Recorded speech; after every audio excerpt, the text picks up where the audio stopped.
Hey guys, what's up? It's Lizzie Jane, and we're back with another podcast this week. We have a very special guest joining me. This was a big one for me personally. Mr.Bill is our guest on the podcast today. You may know him for his music. You may know him for his YouTube channel. You may know him for MrBillsTunes.com. I think every producer has had a run-in with one of Mr. Bill's tutorials or his master classes or his educational courses. His music is just astounding. He is so accredited in his own right. We really talk about absolutely everything during this podcast, some of his personal journey, the new album on the way, the tour, the audio-visual show that he's been building, scoring and teaching, and so much more. Let's just hop into it. This was such a lovely conversation and something that I personally have been so excited for. And now we get to share this conversation with the world.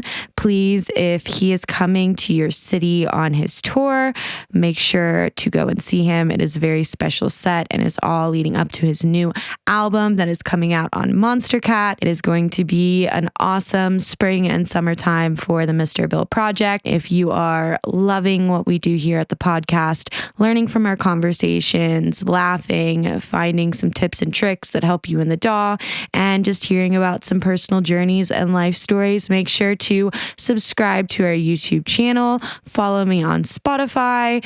Tune into our social media platforms at the Lizzie Jane Podcast. Join our Patreon and become a Patreon producer for these episodes and get them ad-free only on patreon.com/This Is Lizzie Jane. Let's hop into it. You're tuning into my conversation with Mr. Bill.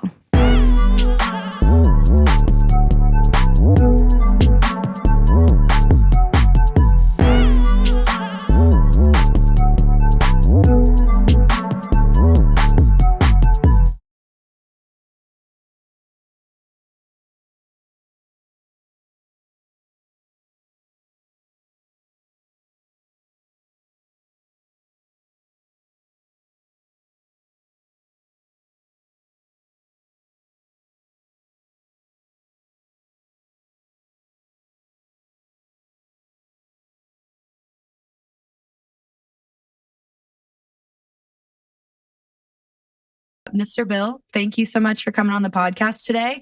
I am so happy to have you here, and it's very exciting that you have a new album on the way and a new tour going on, and life seems quite busy for you. Yeah, it is, but it's a good busy. I prefer to be busy. Yeah, I don't like getting bored, so absolutely. It is good to have a lot going on, and you're someone who's kind of, from an outsider point of view, always had a lot going on between the music and the educational facet and like online programs that you have with Mr. Bill Tunes and the YouTube channel and the podcast. It seems like you've always been just like all over the place with music orientated things, in addition to like having the Mr. Bill project itself. Yeah, exactly. Yeah, it's kind of self-imposed for sure. Like I said, I just get bored, so I like to do a lot of different stuff. Like I'll be working on music and then I'll go like, kind of sick of this. And instead of going and taking a break, I'll be like, well, I'm going to like develop some music tech like software, or I'm going to make a tutorial, or I'm going to go download a synth and do sound. Like I'll just figure out something else to do basically.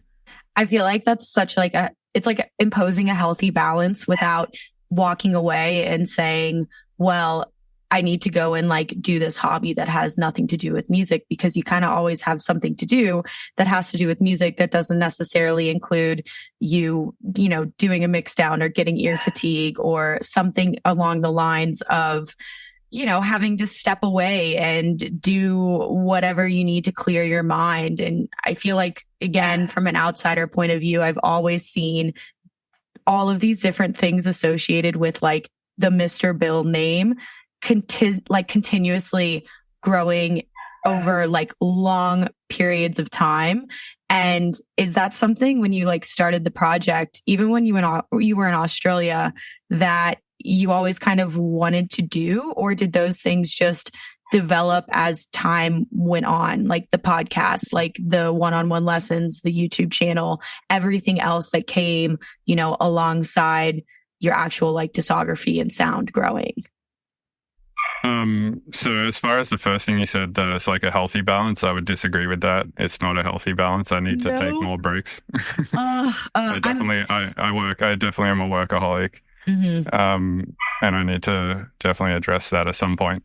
Uh, as for like, did I plan it all from the start? I would say no. I would say my career is more, it is the way it is because of the way that I just naturally am in that. Like, I just like to do a lot of different stuff. And yeah, like I said, I get bored really easily. So I go like, oh, I'm going to do this and then I'm going to do that. And I'm going to like build all these things and like do all this shit to like keep myself occupied or whatever. And my career is the way it is because I'm like that, I think. Yeah, definitely. I think I probably look at what you just said as far as like the balance and the way that you spread everything out as healthy because I do the same exact thing. And then, stepping outside of being a workaholic, you're 100% correct where it does help to have those things that have nothing to do with your actual career and how you actually make income. But when we're doing stuff that is like a passion, especially since you've been doing this like quite a bit longer than I have, I feel like I've reached these moments of, you completely burn out and then like you kind of rehabilitate and you go back and you attack from point one. And when you have so many things that are building underneath a certain name, it can get to that point. I feel like I've heard you talk before about like mountain biking and doing things that you had to impose at moments of like burnout. Would you say you're in a better position now than you have been in the past as far as that balance actually goes? In terms of the amount of work that I'm doing, I think I'm doing more work now than I've ever done before. Mm-hmm. And I'm doing less like activities unrelated to music than ever before. So no, my work balance right now is way too far in the work direction for sure. But Okay. I have been through points of my career, yeah, where I have gotten into stuff like through the pandemic, especially. I did have kind of a healthy balance of mountain biking. I was playing chess a lot. I was baking. I was like doing all these things that were unrelated to music. And I think it was like the pandemic, so I had just like seemingly in my mind like unlimited amounts of time. Um, and I was just hanging around a lot of people who were kind of doing stuff like that all the time. Mm-hmm. And I wanted to be hanging out with them. I didn't want to just be doing my own thing. So I would kind of just join them on those things. And then I eventually like got really excited about those things. But now I live by myself in the suburbs of Georgia, Atlanta, and I am not in a relationship. I'm not like, I don't have like housemates or anything like that. So I barely see anyone. I'm just in my house all the time, just working. So I don't have like another human barometer Mm-hmm. on which to gauge my daily routine. Yeah, at that point, you almost have to like set boundaries within yourself and make sure that you are not reaching a breaking point or a burning point to, throw everything out the window. How do you, I mean, I, going through, an artist's career when you're ramping up for something like an album, like you are doing now, and you're doing this massive tour starting in April, May, June, July.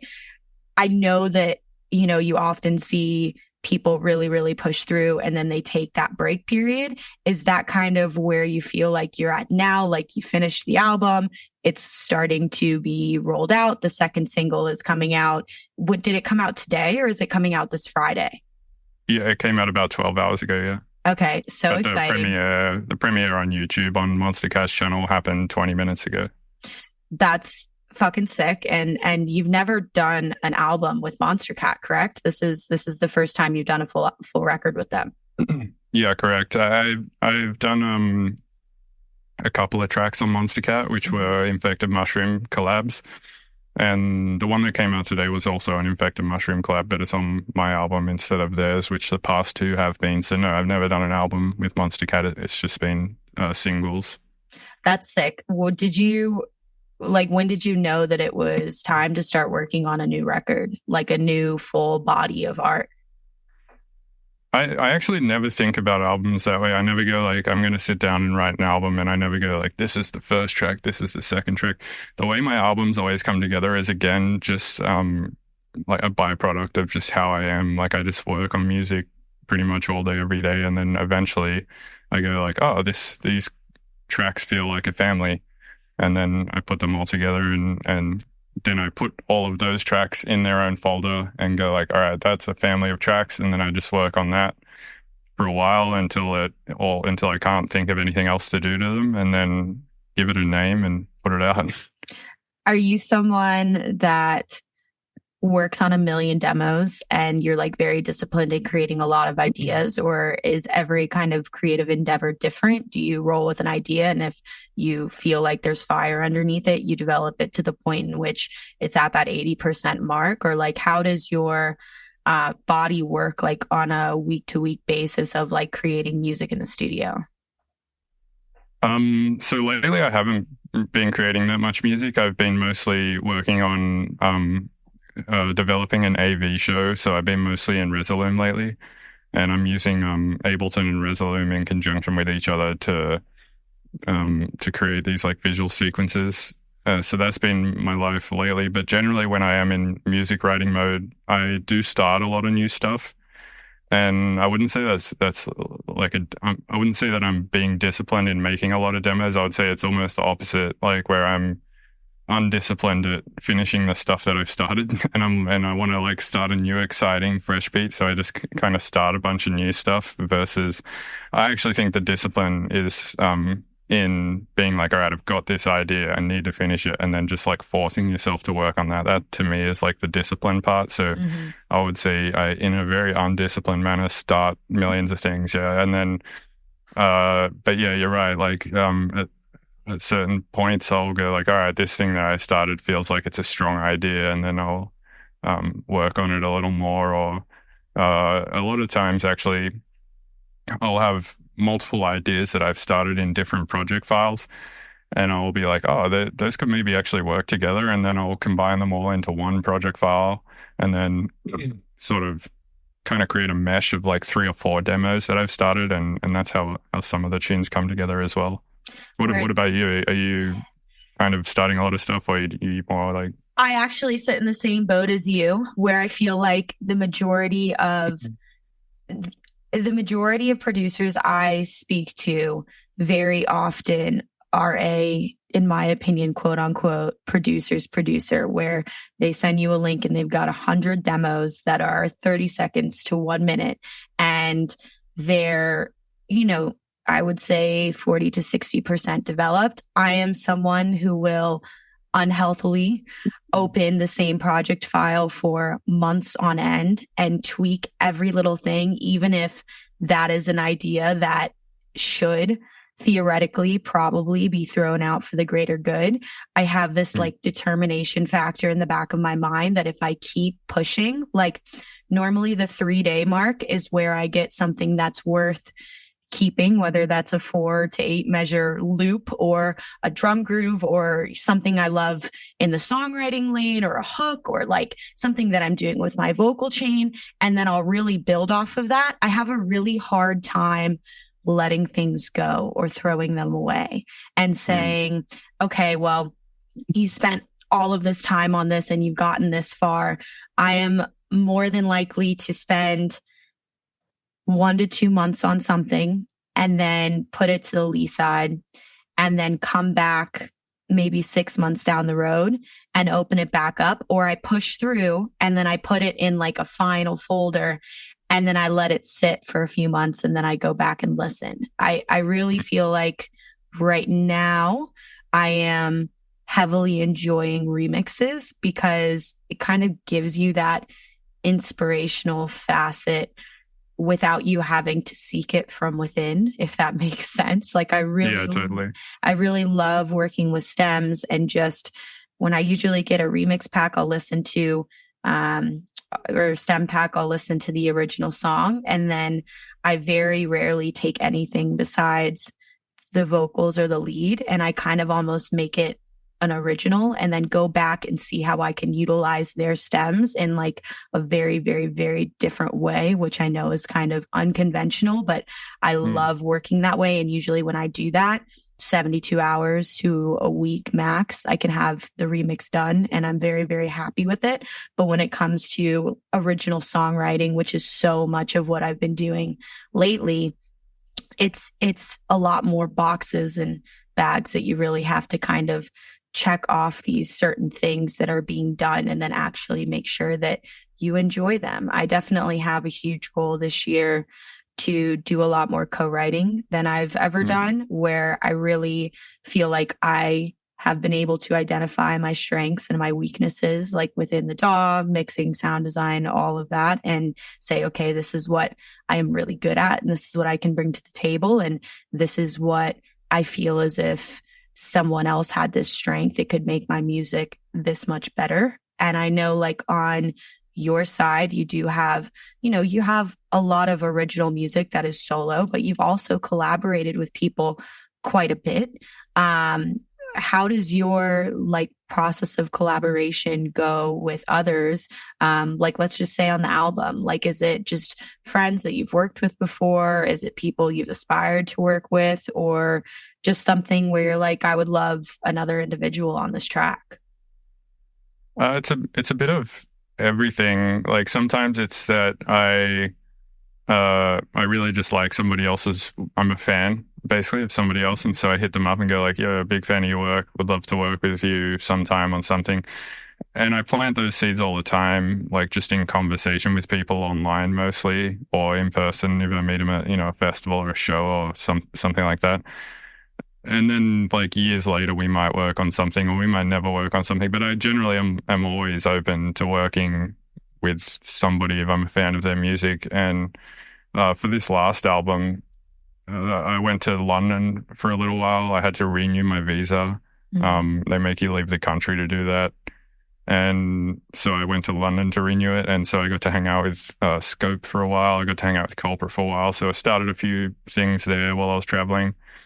And then a few other ones were just over Discord. I hang out on Discord like fucking all day, every day, just chatting with people and stuff in calls and like working on music and whatever. So a lot of them happen that way too. Like we're just, me and a bunch of friends would just be hanging out in a call, just all working on our own stuff. And then, project files would just start getting passed back and forth and stuff will start happening that way. And then other times I will specifically think like, this person would be good for this track, and then I'll hit them up, send them the thing, see if they want to work on it. And quite often it goes the other way too. Like people will send me stuff specifically to work on as well. And pretty much I will work on anything if I just think it's interesting. Like I don't care if the person has like 1 million followers or 2 followers. It doesn't bother me. I've had people send me stuff and they got like 20 followers on SoundCloud, but I think the idea is sick, so I like just work on it. I think if the idea is sick, there's like nothing that can convince me not to work on it, basically, because I just feel inspired. I have some ideas. Going back to what you're saying about remixes and not having to come up with the original idea, I think personally the coolest thing about remixes is that you don't have to make any of the rises or the impacts or the build-ups. Like they're all just kind of done. And making the drop of the tune, in my opinion, is the fun part. I personally like that about remixes. And going back to what you're saying about how you work on tracks for such a long period of time, do you like put a lot of importance on that track whilst you're doing that? You're like, this is like a very important thing that I have to work on a lot. It almost feels like there's like a weight on your shoulders when you're like doing something. I have to get better at like just being able to let things go, because in my mind, I feel like, someone who still has a day job, and I have all these different things that are. What do you do for a day job? I do marketing, and then I do Foley sound. So I have like 2 part-time 20-hour-a-week jobs that help me fund, the project and, the mortgage and everything that. It's wild that you've literally played Red Rocks and you still have to work other jobs to make a music career work. Well, that's the thing that a lot of people don't want to talk about. It's right. One of the reasons I started the podcast. And I would say the majority of people that are in my sphere, that I would say their project is potentially even more developed than mine, is that they still, no matter if they're still like collecting a W-2 or they're clocking in or they've got a 9 to 5, it's the multiple facets of income that are very important. And I think you have to choose not only I think financial stress is one of the worst stresses that can be sitting on your shoulders when you don't know where you're going to get, money to pay rent or money to pay your bills, or let alone understanding that in the early years of a project and the developing years of a project, it's essentially like starting your own business. And you have to think of starting your own business. How much do you have to invest before you even break even, before you even walk away without a profit? And I feel like, you'll have flights that are very cheap, and then you'll have flights that are like, holy shit, I can't believe I'm paying this to go somewhere for 24 hours. And until you reach that fee bracket, which, goes to the bigger conversation of realizing that, you look at an average festival lineup and the top 3 to 6 names are accounted for 75% of that budget because they have X amount of tickets on their shoulders. And then it trickles down all of those tiers, and you get people who are getting paid like, I know people who have gotten paid for massive festivals like $200, $300. It's crazy. And while I'll say I'm thankful to not be in that position, I also have to balance that with the lifestyle that I have chosen to want and aspire to live by. And could I take a step back and not work in marketing, or not do Foley Sound, or not have the Patreon, or not have the podcast with advertisers? Yeah, I could, but I think that I've been there and it affects the way that I'm able to create.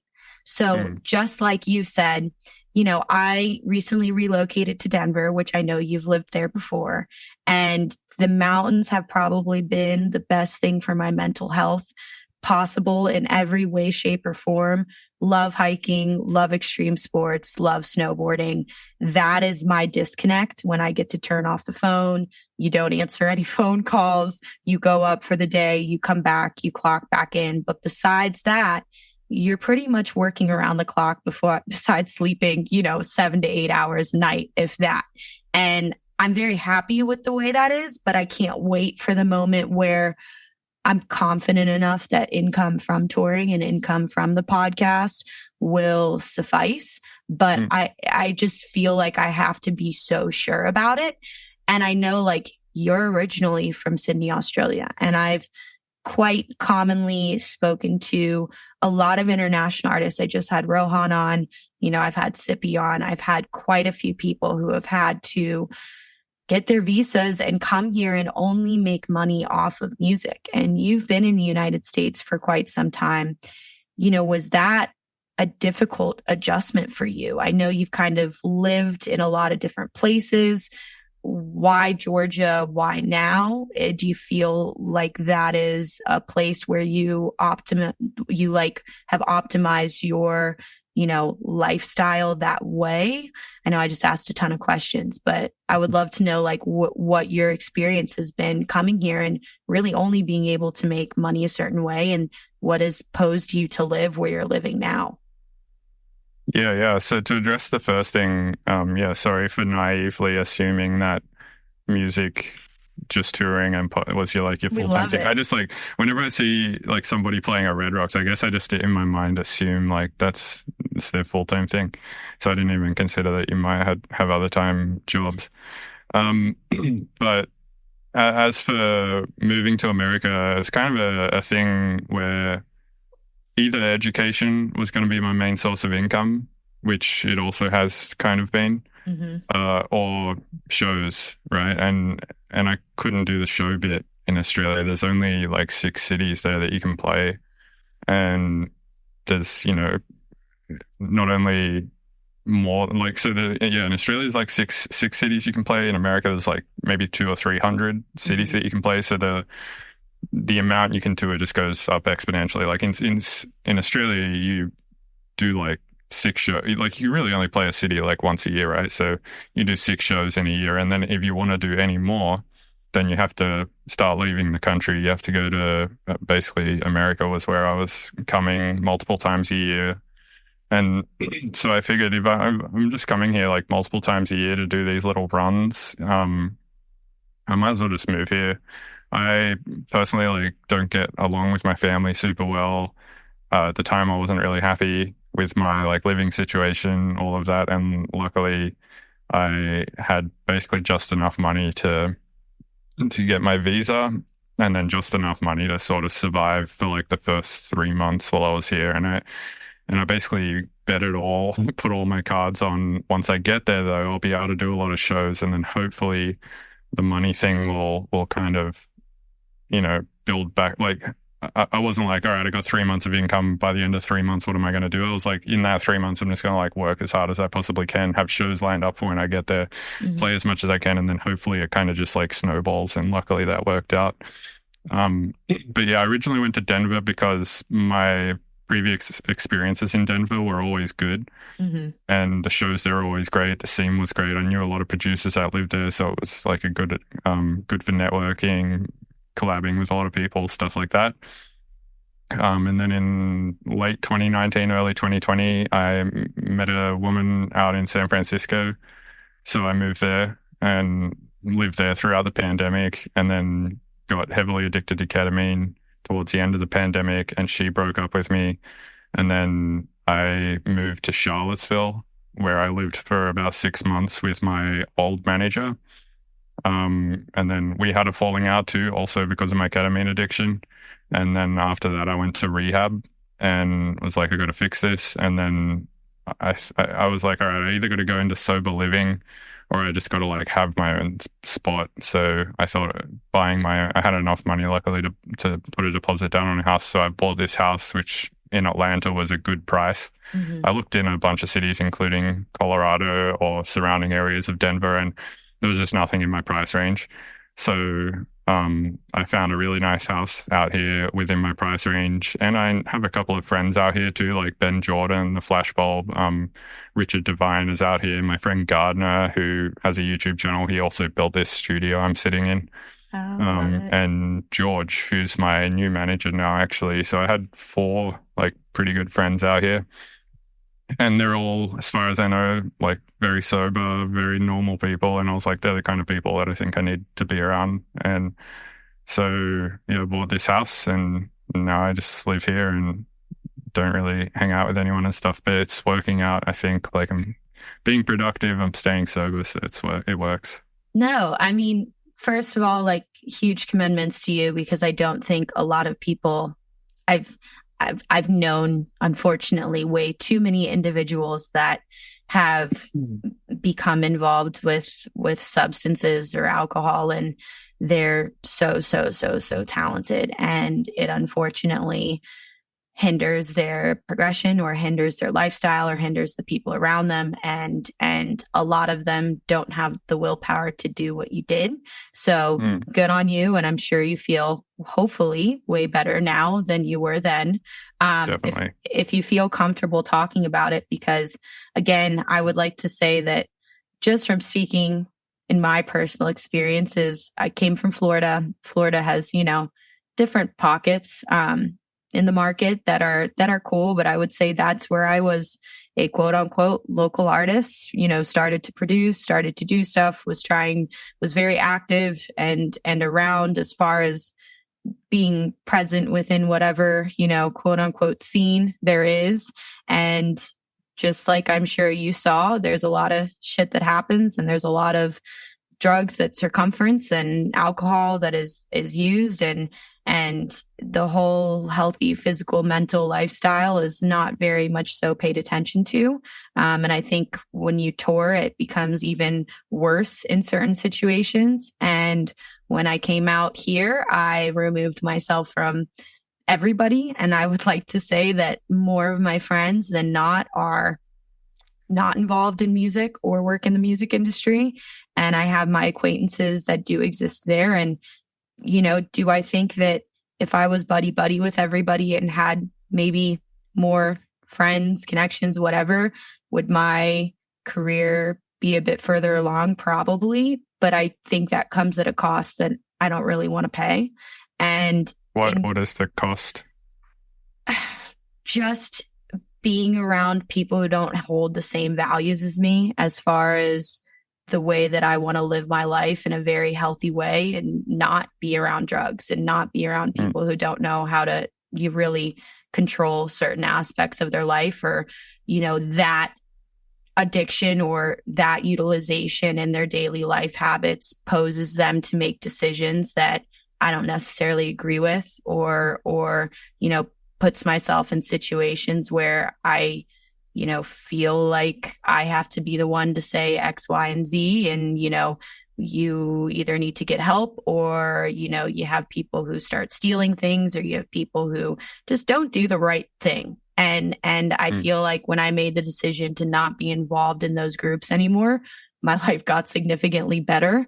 But I also don't feel like I am as connected with people in the industry as much anymore. And I want to know like what your thoughts are on like your experience coming to the States, touring, having what happened, and then you going to rehab and where you are now, as to if it's better or not, I guess.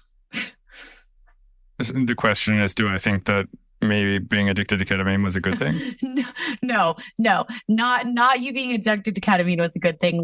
Like where you are now, Denver is way different than the suburbs of Georgia. You're not around as many people who are, I would say, involved in music, who are other artists, who are, venues that are throwing shows all the time.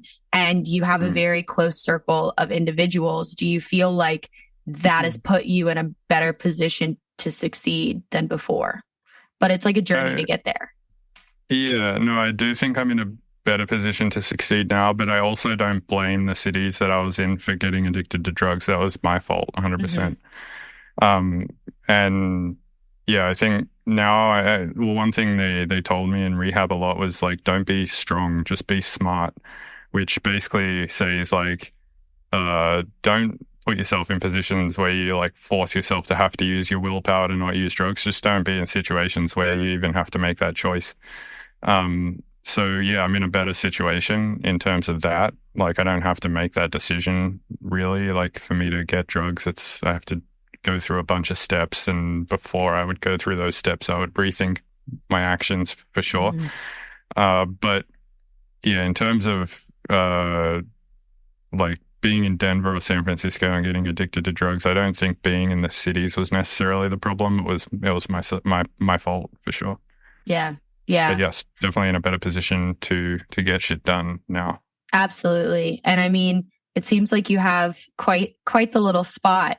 Your studio looks so dope. And is that gear that you've just accumulated throughout, your time here in the States? Was it something that, I know you just said that your friend built that for you, that has a YouTube channel, kind of came in and did all of the defers and the soundproofing and everything. Like, is this your basement in your house, or is this kind of like a subsection of just your own little studio spot? Like, when you collab and stuff, I know obviously people send things back and forth. Like, do you like working with other individuals in the studio, or is this just really your own space? Yeah, so this room didn't exist before I moved in here. We built this onto the house. So my house actually starts where that wall is, and we built this like room onto the side of the house. All the treatment and stuff is just mostly GIK Panels, which is an Atlanta-based acoustic company.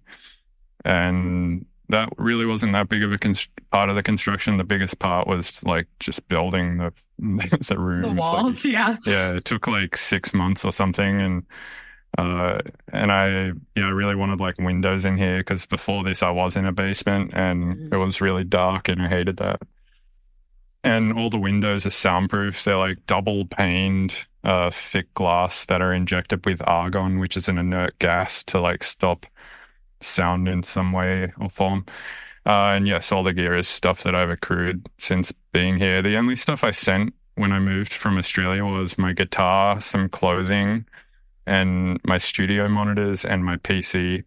And since actually the dude who built this room now has my old studio monitors, and I now got some new ones, and I still have the guitar and some of the clothing. But as for collaboration, I prefer it in person. It's more fun. You can get a vibe going. Definitely more productive, because both people are like, working. versus if you send it back and forth, it's like very common to not get something back for like 6 months, or you have to like hit the person up over and over being like, yo, did you work on the thing? Yo, did you work on the thing? And yeah, I kind of feel like a dick doing that. Like they've got their own life. I understand all this stuff. So definitely in person is the best. And if I have somebody here, then yeah, I prefer to work with them in the studio. But I also have another studio upstairs, which is attached by a bathroom to a guest room. So it's like, it's kind of weird. I've never seen a a room set up like this. It's like two rooms, like a guest room and a studio, or it's really another bedroom that is attached by a long bathroom to it to connect both the rooms. And I was like, well, that's perfect. That then I can have like guests here. They have their own room. There's a studio there, their own bathroom, everything, and they can sick. like, so we can both be kind of working on stuff in both studios. Which is ideal because usually, like when you're collaborating with somebody in person, it's like only really one person can be at the computer at a time doing stuff. So the other person's either just sitting there on their phone scrolling through Instagram, or maybe they're like, sitting there engaged with you, offering ideas. But that's usually the case is they're on Instagram or something. So it's nice to have two studios so both people can be like fully engaged in the project in their own ways, and then you can reconvene a few hours later and add the things together into a single project or whatever. At some point, I do want to build a NAS server here, so that both people can be operating off a server that are both being accessed by different computers, and like a local server, but both people can access it. And I think that would be like the most ideal workflow for collaboration is two studios connected by a server that both people can send all their parts into, and then maybe like the final thing comes together in this room or something.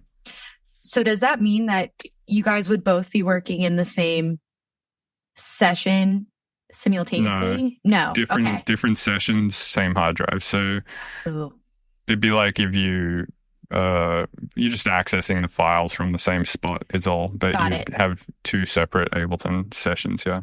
Cool. All the files would end up in the same place, which is ideal. So you don't have to like send Dropbox links, or you don't have to, connect a hard drive or USB or anything. Freeze, flatten, collect all, save, all of the BS. It would be right there. Done. Yeah. Yeah. No, just to have two studios and have the guest house and have everything so centrally located is a dream, is very cool, but it definitely takes a long while to get there. And I feel like,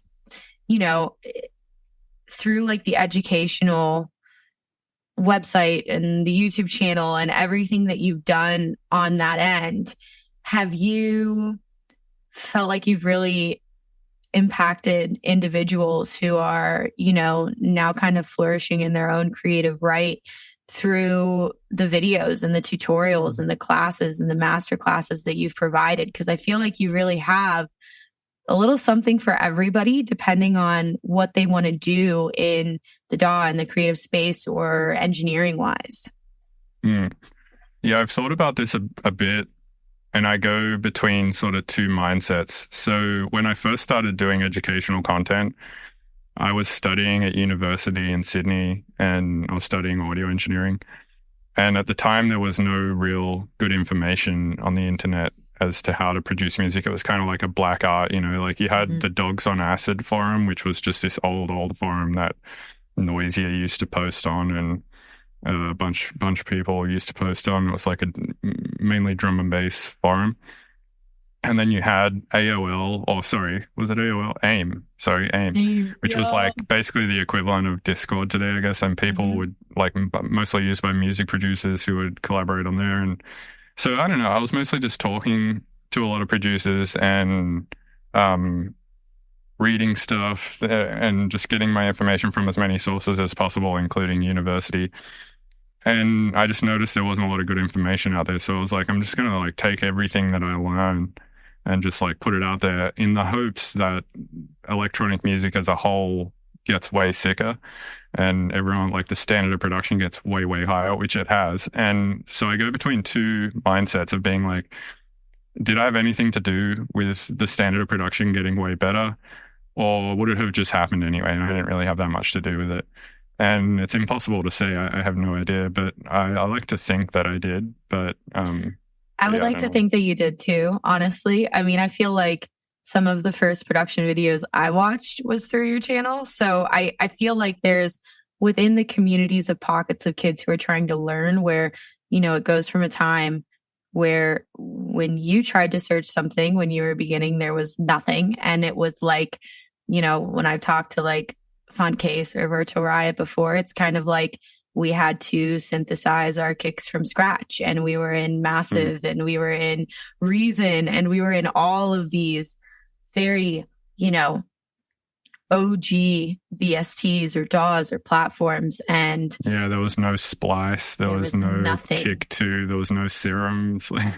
And now you come to a time where I can go, how do I sound like More Kismet? How do I sound like Mr.Bill? How do I sound like Virtual Riot? And you get 10 preset packs that you can buy, and you get sample packs that you can buy, and you get YouTube tutorials that shows you exactly what to do and where to automate X, Y, and Z to get this exact sound. So now you've kind of flipped the teeter-totter onto a side of, with all of these resources, with all of these Patreon channels, YouTube channels, master classes, so on and so forth, schools like Icon, schools like, Seven Tree Academy.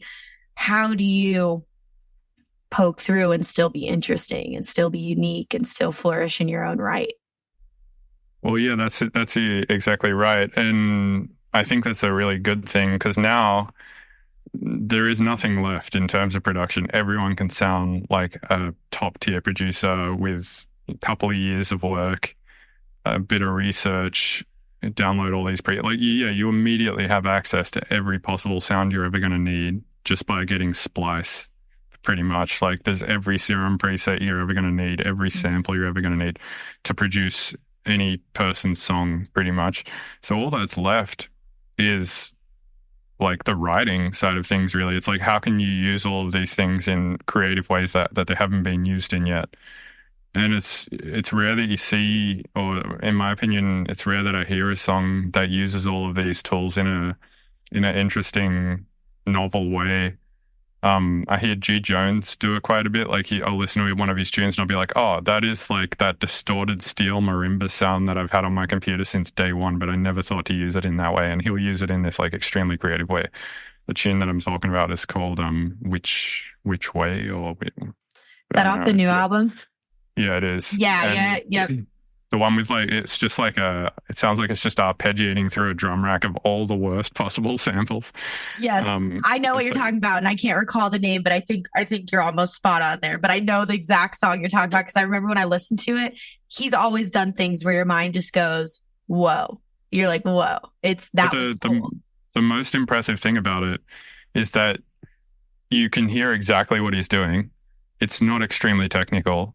And you're still like, how did nobody ever think to do that before? And it's like he thinks of these really interesting ways of doing the most basic stuff. And I mean that in the best way possible. It's like, and it's pure creativity. He's like very creative. And so I think that's all that's left now, is like, you have all the sounds. How do you like use them in that way where it's just incredibly interesting and new and yeah, creative. And so I think we're at a good place in that sense. And soon with AI, it's going to be even more that way, because like now all of a sudden you're going to have a computer programmer at your fingertips. You're going to have a 3D visual animator at your fingertips. You're going to have a music producer who's been producing music for 1,000 million years, depending on how long the AI model has been trained for at your fingertips. So it's like, once you then have all of these like one person now will become somebody who has access to the skill sets of like what only could have been achieved before by massive teams and huge budgets. How are they going to combine those things in extremely creative ways to create like, cool multimedia stuff? Or yeah, I'm really interested to see where that goes. It could go that way, or it could go the complete opposite way. Everyone loses their jobs.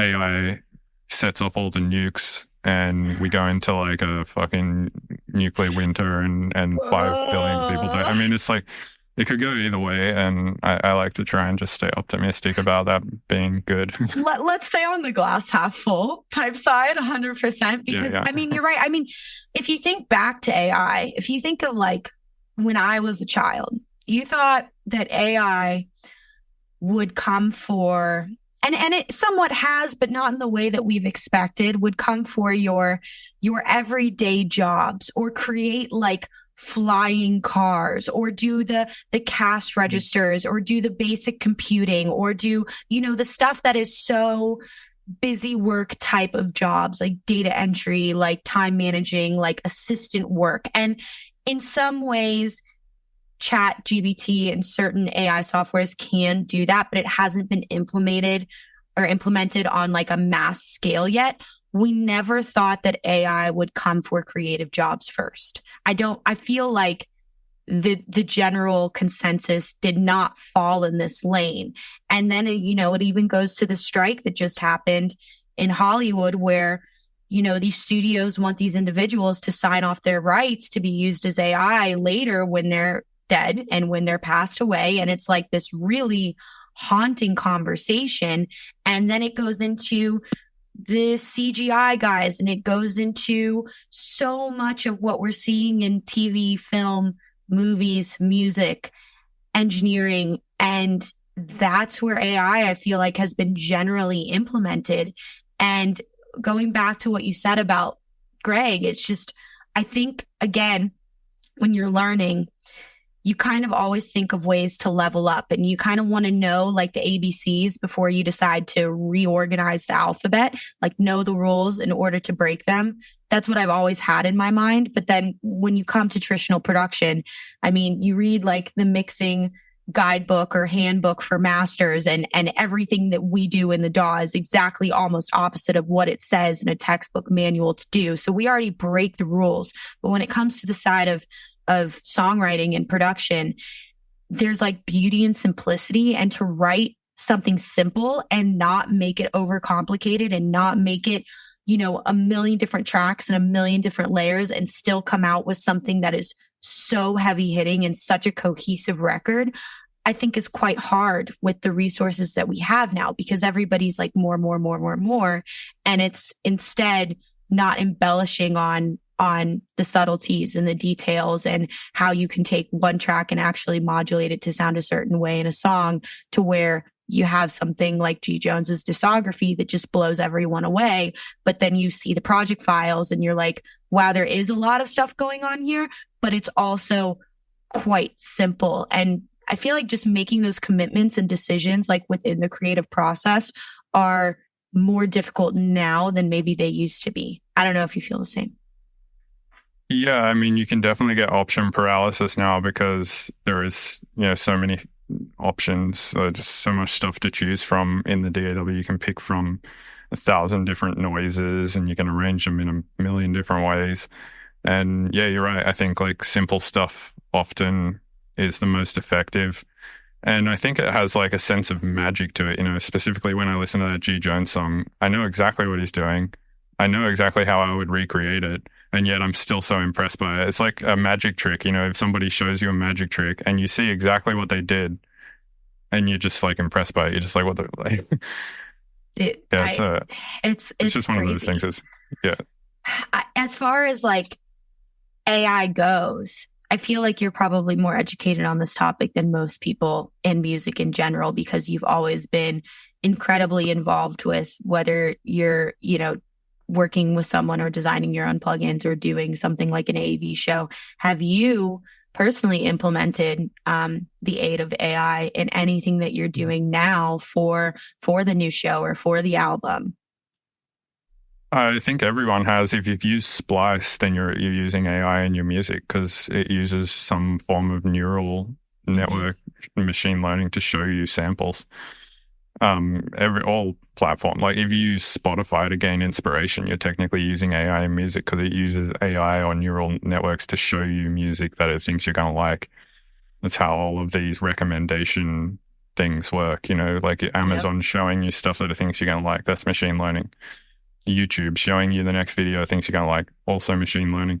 So in that sense, I think everyone is already using AI. But In terms of like directly creating sounds with AI in my music, I've messed around with Dance Diffusion quite a lot, and recently Combobulator, which is a plugin made by Incanti and Rob Klaus and a few other people at Datamind Audio.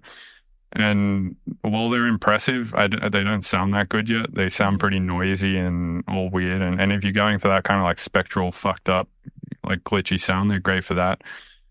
But I'm yet to hear anything that I'm like super impressed by in terms of its quality. But the thing is this is the worst it's ever going to be. It's only going to get better from here. Yeah. So I have no doubts that it's going to be as good as humans are making music, probably better in the near future. But I don't think it's going to take our jobs. Like I don't ever see 10,000 human beings going to a show to watch a computer on stage. Like we want to see a human. If the thing is we already could run a show with just a computer, and there doesn't even need to be any humans there to make it happen, but we don't do that. So I don't see why we would start doing that just because there's a new technology available. So yeah, again, I mean, I try to look at it optimistically in that sense, but yeah, I do think AI is just going to be a tool like any other. It's a revolutionary tool, and it's new and crazy, and it comes with a lot of implications, and there's going to be like crazy growing pains with it, and it is probably going to cause some sort of like amounts of jobs lost and all of that stuff. But I think if you just look through history, that's always happened with new technologies, like the printing press, agriculture, etc. And we always get through it. There's growing pains, and then we find a new way of living that was potentially better than before. Hard to say, depending on how your value sets work and what you view as good and bad.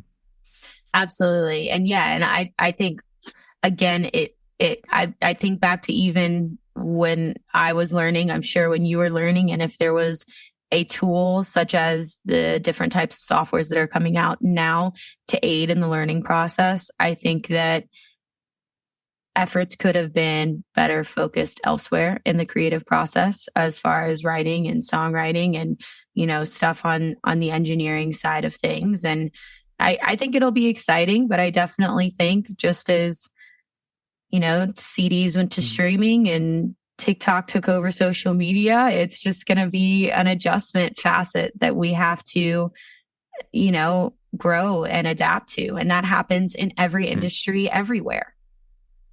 Yeah, I mean, I can't wait for like the music writing process where I can be like, all right, I've got my drop, I like my drop. Fuck, now I need to make a build up. The amount of hours I've wasted on making build ups is astronomical. If an AI could just do that bit for me, I'd be pretty stoked. And also mix downs. Like I've spent fucking god tier amount of like just so many fucking hours just mixing shit, like moving a snare up and down in 1dB, moving a thing. Like if AI could just take care of that part too, that would also save me a lot of time. And it opens and you could still just do the fun parts that you enjoy, and it would still have your identity, and yes, it would just save you a shitload of time. And that time I could be doing other stuff, like I could be writing another drop, another piece of music, or I could be mountain biking, or I could be doing stuff that isn't work. Exactly what I was going to say. It's like it does open up that conversation that we started with having that needed balance that every person should have in their life. But unfortunately, I've met more than not people in this industry that don't have that balance. They just don't. It's just not feasible. They're traveling too much. And I feel like, and correct me if I'm wrong, in the time that I've been aware of your project, I've never felt as which you have been a touring mule, in which you are on the road every weekend, 3 nights a week for years on end. And I think that there's definitely not. I can't be that type of individual. I know people who are made for that type of shit. And I know people who are picked up and then that happens to them and they crash and burn. And I do feel like there's so many different ways that you can approach being an artist and ways that you can make money and income from being an artist. And is there, you came over to the United States and you already had an educational facet. I mean, like everything else, like the podcast, the way in which you've chosen to grow your project, if you could pinpoint like a reason as to why you did those things, like what would it be? Did you just want to educate more people through a talking platform? I mean, you were, in my opinion, one of the first, if not the first, engineering electronic dance music focused podcasts that I was aware of that was ever, here and thriving before podcasts became like a hot thing. Well, the podcast I only started in 2019, and that was more of a passion project. I just enjoy listening to podcasts, and I also like talking to people and having these like kind of long form conversations where you like just fully engage in conversation for an hour, because that really happens these days. Everyone, it's like you'd be talking to someone for a few minutes and then like the phones come out and you start looking at your phone or whatever. So I really do enjoy having these conversations with people. After I have them, I feel good. I'm like, oh, I did the thing a human's supposed to do. I feel more human. So but the podcast really doesn't make me any money. It's something I just do for fun. Each episode gets a couple of thousand views. It's not a big thing at all. It's like I just do it because I enjoy having conversations, and I hope other people enjoy listening to them. But the educational stuff, I never really started it because I, wanted credibility for it or anything like that. I started it, like I said, because I just wanted electronic music as a whole to be better.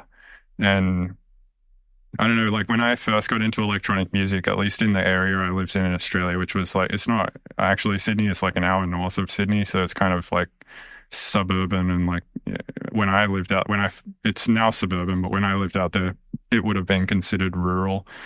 But with the expansion of Sydney and stuff, it's no longer that. So in that area, metal was the big thing and rock was the big thing, and electronic music was seen as like a joke kind of. It wasn't fake music. Yeah, it wasn't seen as like a real art form. It was, and DJing especially was not. But yeah, so I don't know. I just like, I saw a lot of value in electronic music. I was into metal and rock, and then I found electronic music and was like, this shit is fucking crazy. And I was just obsessed with it. So, and living out there in the specific place I lived in with the general, ideas going around there about electronic music, I was just like, I think if it were a lot, stepped up and was really realizing it's the full potential that I kind of envision in my head for it, which it basically is at now, that I think everyone would just be like, yeah, you're right, this is sick. So that was kind of the reason why I started it, because I was like, I'm just going to like put out information. Hopefully a lot of people get into it. Hopefully it causes like some growth in the electronic music industry. And if it does, then that's great, because then I can have a career in it. And that happened, which is fucking awesome. So that was the main reason for that. And then the reason for writing the music is I just enjoy it. I just really like doing it. It's a personal thing. So I was a metalhead too, and I came from a pre-belief of looking at electronic music and really quite so thinking it was not music. And then once I got in the DAW, and I'd written music like my whole life, was bassist, pianist, singer in multiple post-hardcore indie alt bands. And I felt like I really could streamline the way that I wanted to write, but then like the DAW was this language that like hindered me. And when I first started writing, I started in Reason because I was a very visual learner, and someone at the time just said, you can see patch bass here, you can see how things go from 1 to 2 and direct in and out and all of that stuff. And then somebody told me, why the hell are you using that? Get off that and go to Ableton. So that's what I did.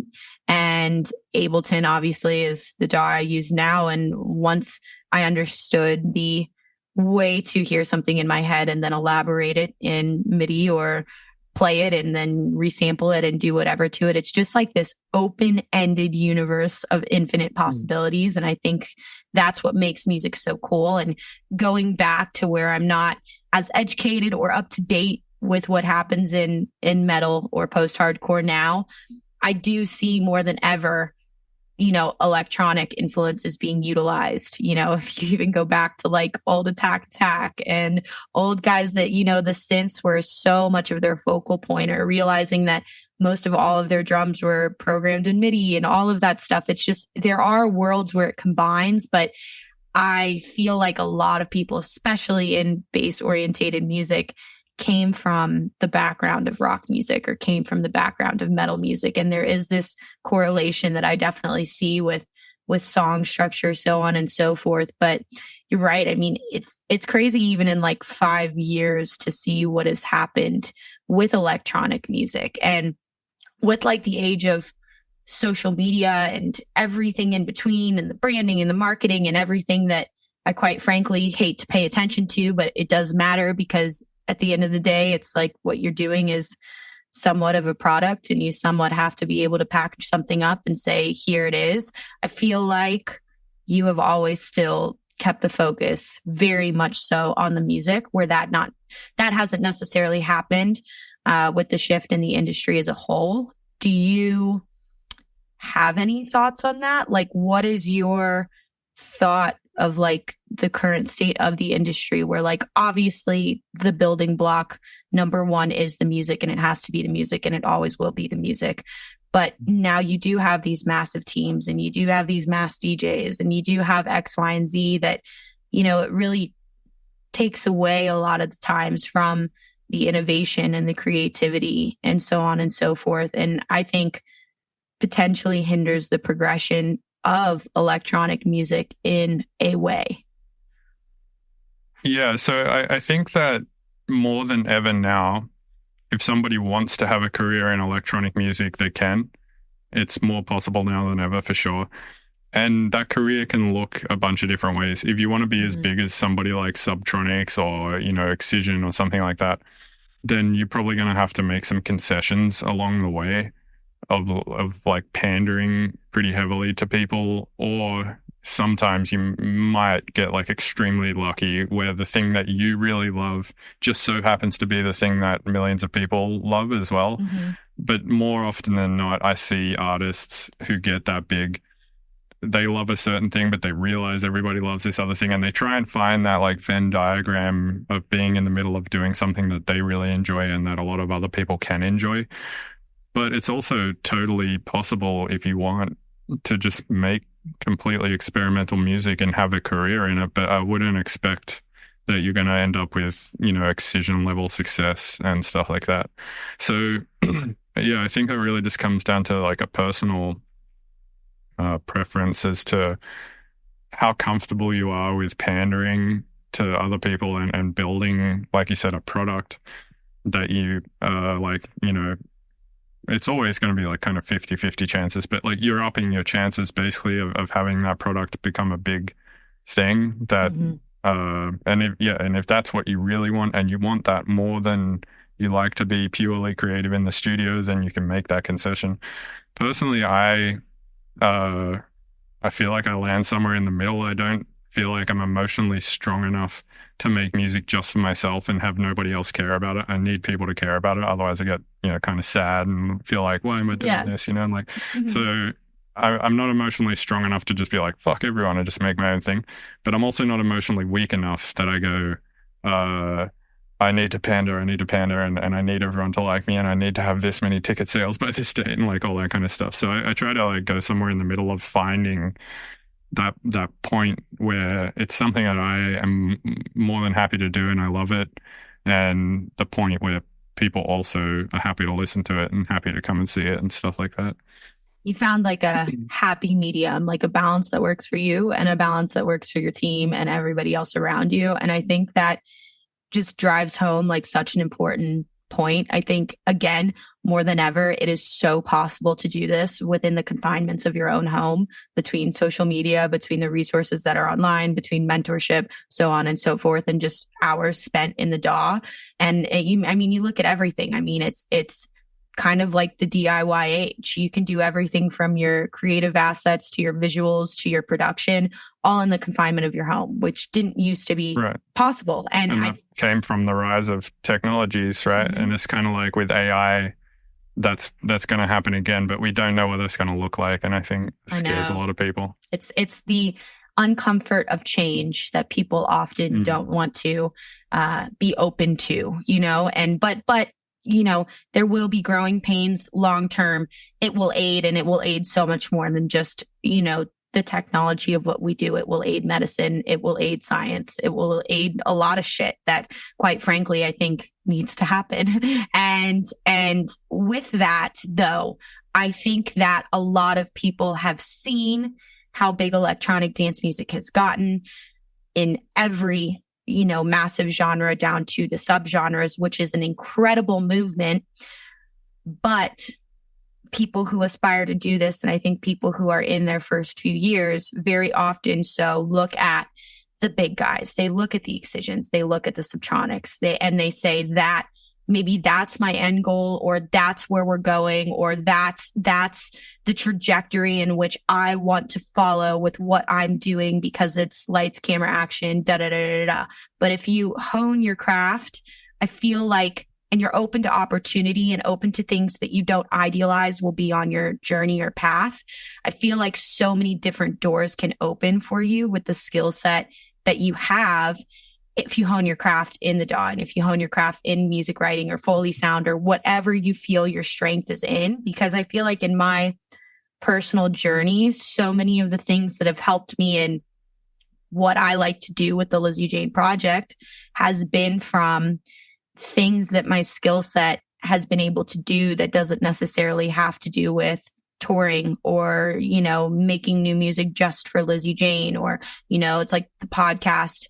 It's like Patreon, like all of those things have been incredibly fulfilling, but don't necessarily have to do with like Lizzie Jane climbing these ranks and getting bigger. But it helps me balance how I want my project and my like life to be balanced. And I think that there's a lot of people that have come to enjoy working behind the scenes and come to enjoy, you know, doing the co-writing sessions or just being a mixing engineer or a mastering engineer. But it's so much of that is just keeping your mind open to all of these different windows and doors. And I just think when you look from an outsider's perspective, you're kind of like, oh, I want to start making music. We're going to play shows. I'm going to establish a discography. I want to sign on these 12 labels. I want an agent. I want to tour. And that's just not always how this happens and develops. Yeah, I mean, I would say my advice to anyone getting into having a music career is do concentrate on just doing the stuff that you really enjoy, because it has so many other benefits. And I also think it ups your chances of people enjoying your stuff. Like if you go, all right, this is what a career looks like. It has to be this kind of music. It has to be this kind of branding, etc.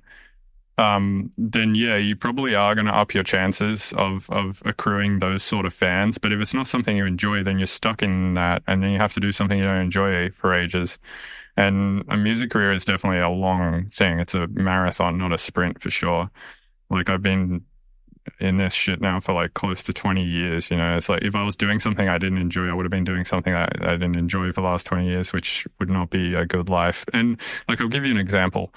So I started making YouTube tutorials partially for the reasons I stated before, and partially because I just enjoyed talking about it. I was just passionate about Ableton.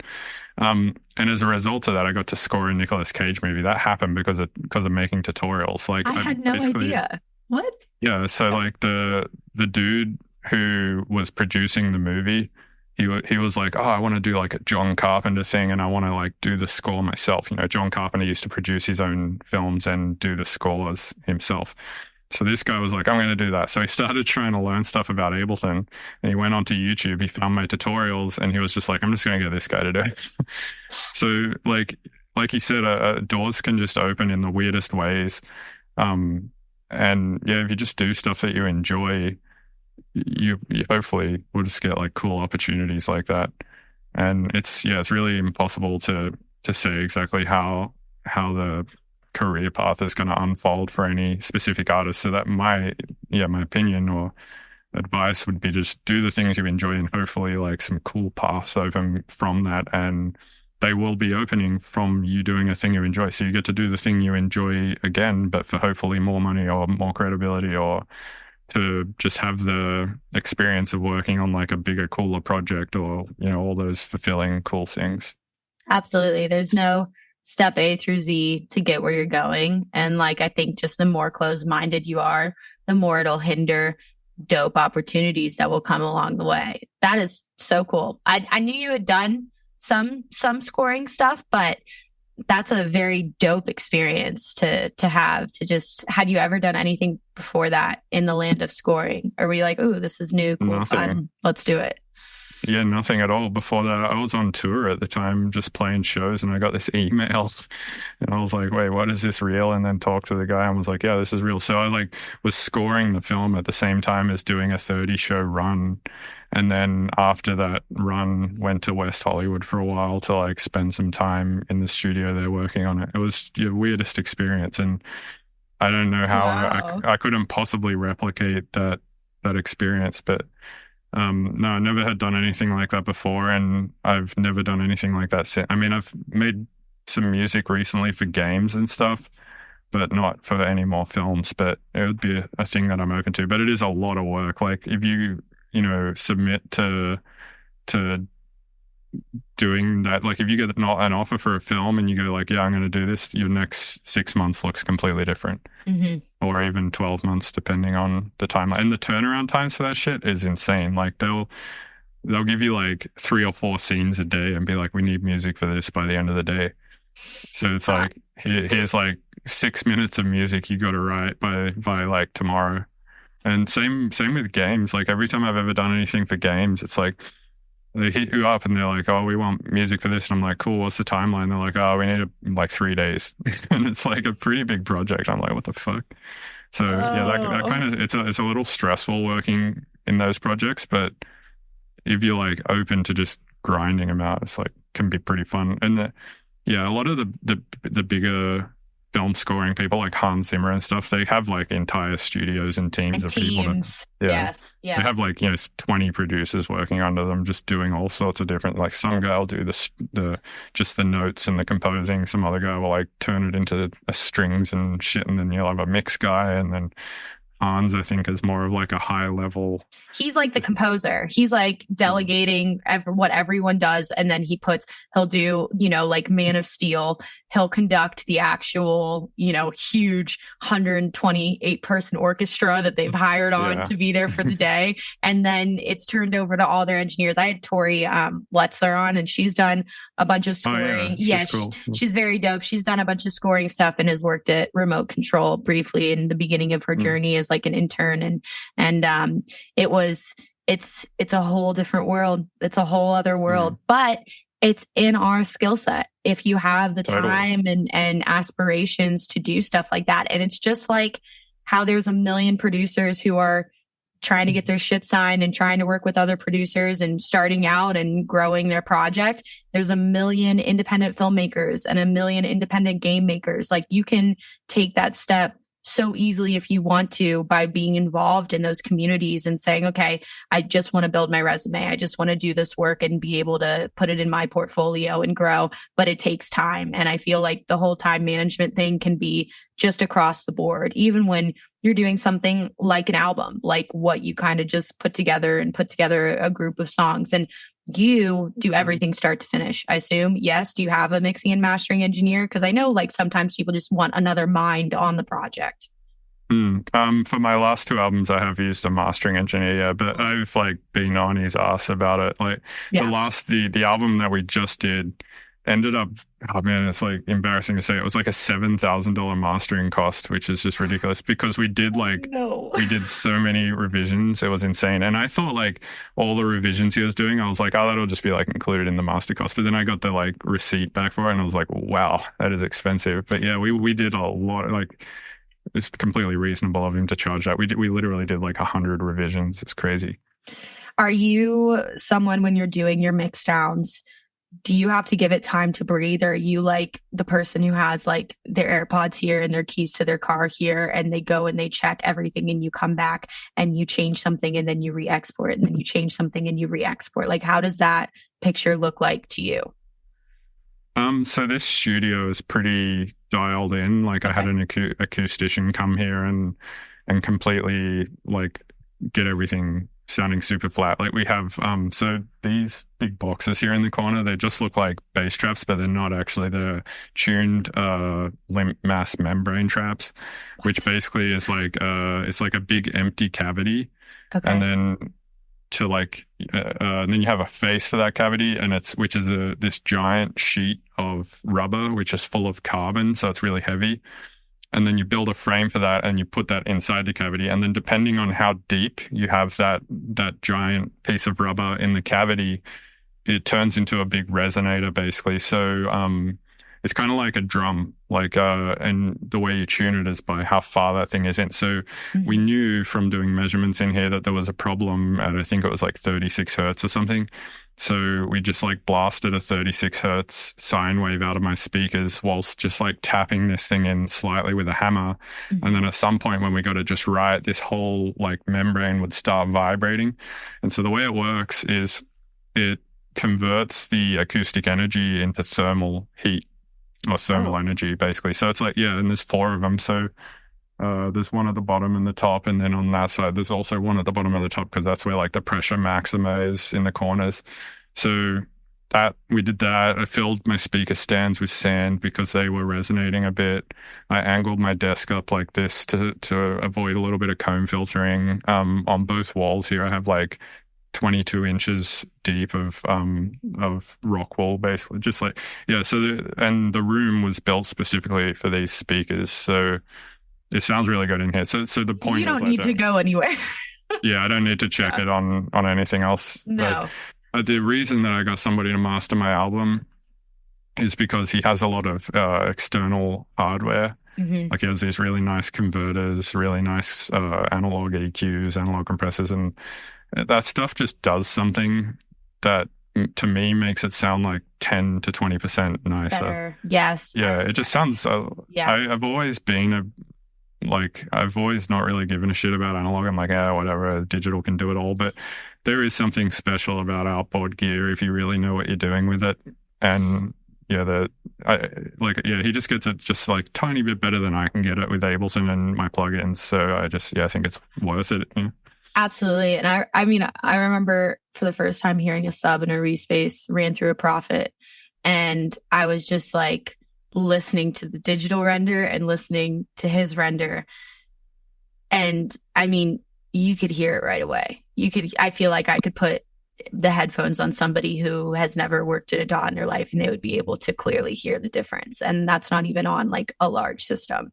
It's the land of outboard gear. I feel like it's not only very expensive, but if you're going to invest, you should be knowledgeable on what you're investing in. And there are certain guys, again, with just these skill sets where you walk into their room and they've got 20 to 30 outboard gear, synths, stuff to run everything through that has been collected over like the past 4 or 5 decades. And just as like someone in my position, I'm like, it would take $1.5 million in times and hours to get there. So you might as well just pay them to do the job that they're meant to do. And I'm always someone where like pretty confident in my mixing abilities, but I like getting the head of someone else. Like I do like getting someone else's ears, where having that feedback and just that extra little bit of knowledge helps me where I'm at currently a lot more than what the financial investment is. And with the new album, before I let you go, just tell me a bit about it if you feel comfortable and inclined. The tour, the album, the AV show. Yeah. So the album came together like any other album. Like I just write a bunch of music and then go, these tracks feel like they work together. So that was how it came together. And it was just a bunch of stuff that I've been working on with a bunch of different people. And yeah, it just felt like it worked as an album. So like I put them into their own folder and just worked on those for, maybe 4 or 5 months, 6 months or something like that to get them all up to scratch with whatever standards I was on at the time. And the artwork was done by Funny. He always does my artwork. And yeah, it's coming out on Monstercat on, I think, April 12th is the official release date on Monstercat. And then for the show, Funny made like a bunch of these like 5 to 10 second clips in Quill, which is it's like a VR program that runs on Oculus, I think, where you just draw in free space.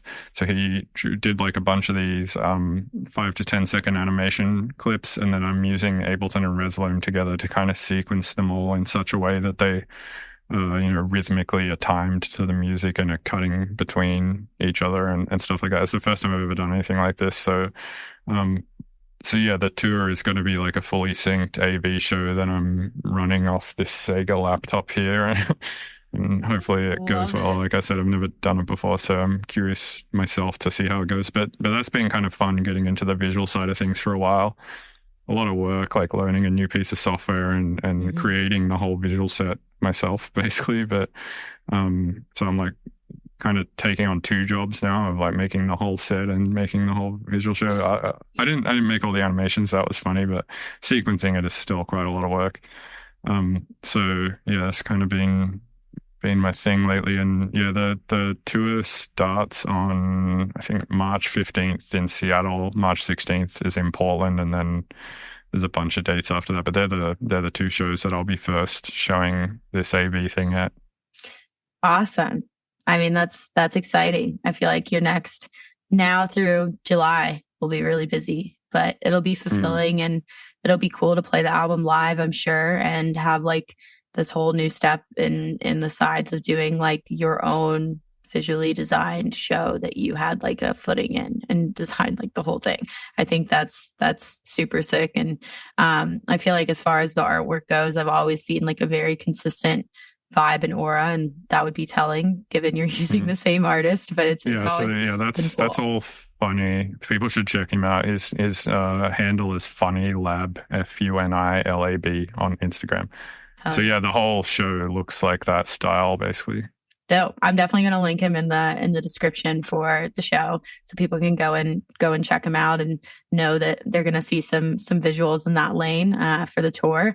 And then for anyone who isn't familiar with you, which I don't think it's going to be a lot of people, but where would you like them to find you if they want to look you up and see the podcast, maybe watch some YouTube videos, all that stuff? My handle on all socials is Mr. Bill's Tunes, and MrBillsTunes.com is my website. So I should probably, that'll do it. You can find me at either of those. Love it. Cool. Well, thanks so much for coming on today. I greatly appreciate your time. This was super dope. I was very excited to have this conversation with you, and I appreciate your thoughts, and I'm pumped to check out the album and see the tour. It's gonna be sick. Yeah. Thanks for having me. It's a great chat. Yeah, absolutely. Cool. Sweet. I hope you have a lovely rest of your day, and hopefully it is filled with music and visuals and peace and quiet. Yeah, you too. Enjoy your day. Thank you. You too. Have a good one. Bye. All right. Bye.